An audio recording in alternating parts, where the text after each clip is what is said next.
sentence is structured. What is a pecking order? Let me answer the question first and then define pecking order.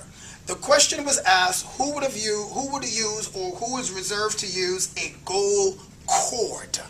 Do you have the answer to that? Presiding bishop. The presiding bishop only. I pointed to him directly because I figured he should have that if he's going to hold an AG. Okay? Only a presiding bishop or the presiding bishop can use a gold cord. Now, I'm not talking a gold chain.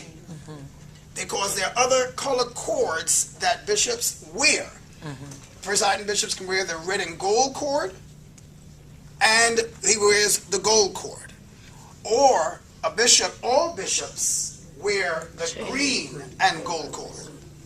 We'll come back to those color codes afterwards.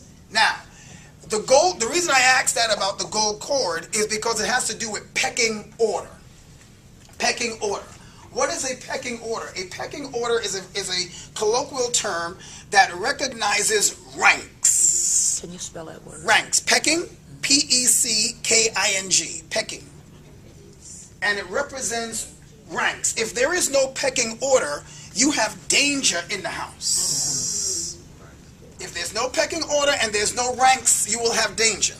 That means everybody can go off if the leader is not present. You must always know who is the next in line in charge. You must always know that. Even in your local churches as pastors, you might not assign an executive pastor or an assistant pastor yet because sometimes it has not yet been developed. Sometimes that seat has to be left vacant. But a person doesn't have to have a title in order to be in next in order. They become respectful, earning their respect, and endorsed by the pastor. It becomes very obvious that the pastor would lean on this individual. Or they will say, or the pastor will say to the congregation, in my absence or so, this particular person is now in charge until I return. Why? If you don't say that, you'll have chaos. Right. Everybody would be running for the front seat. Don't fool yourself. And the mic. And for the mic. You must have, repeat after me, you must have a pecking order. Well, the symbol of the gold cord symbolizes the senior officer, the primate of the church, the presiding bishop. The pecking order of the United is important for you to know, well, who sits behind me, and you know who those are, at least you should know who those are, as a pecking order for United is assistant presiding bishop. Then you have what? Your secretary general, your general treasurer, and then general board member. And then you have national officers going down the line, which are members of the cabinet of the office of the presiding bishop. A cabinet member of the office of the presiding bishop will be the national director for social justice. Cabinet member of the office of the presiding bishop will be the dean for the Center for Theological Studies. Cabinet member of the presiding bishop will be the national finance secretary, who really is in the office of the general's treasurer's office. You see how that's working? Once you hear the national director for operations and logistics, who is that? Does anybody know? I heard the name. Pastor Jamont. Pastor Aurelia Jamont is the national director for operations and logistics, doing a fine job and keeps things together. And so on. It's not easy. Yes, you can clap for her right now. We'll tell her. That's like and she is a person. Her office sits on the cabinet of the office of the presiding bishop. However, if God forbid there was an illness taking me at some point, or I could not function during this time, then the next person to hold the fort until I'm back up on my feet will be who? Yes, sister. The assistant presiding bishop. Right. And the pecking order goes. If he went out and I went out, him and I, or rather the assistant presiding bishop and the presiding bishop, can never fly on the same plane. Right. The President of the United States and the Vice President never flies on the same plane. Why do they not? Why do they do that? So you can't take them both out at the same time. If something happens to one, somebody has to be in place to do what? Lead the country. Exactly. You've got to be in place to lead the country.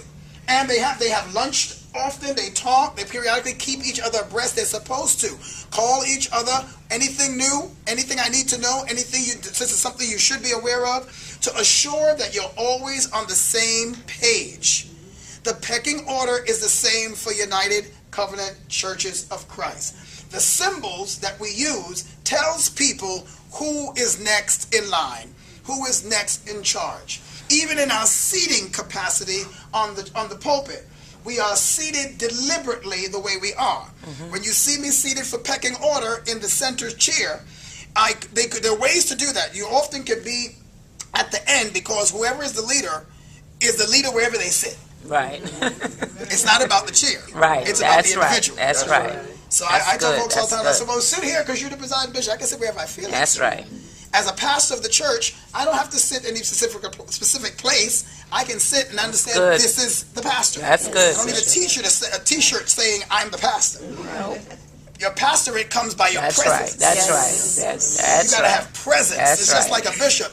Your office and your title is one thing, but there's a presence. There's exactly. a walk. Exactly. There's a character that comes out of you.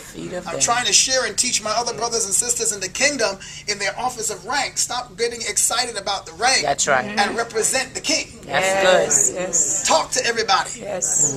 Now, I'm not being presumptuous, but you can testify to say, I talk to everybody. That's right. And if the highest chief officer can talk to everybody, what is your problem? That's right. Jesus did it. Yes, he did. Jesus spoke to everybody. And I love doing it because that's what servants do. Right. Yes. So in doing the pecking order area, I could be at the end and the others could flow. When you look at the pulpit and you see pecking order, my seat is deliberately seated in the center. Why? Because it allows me to grab easier. I'm closer to everybody as opposed to if I was at the end and it went this way.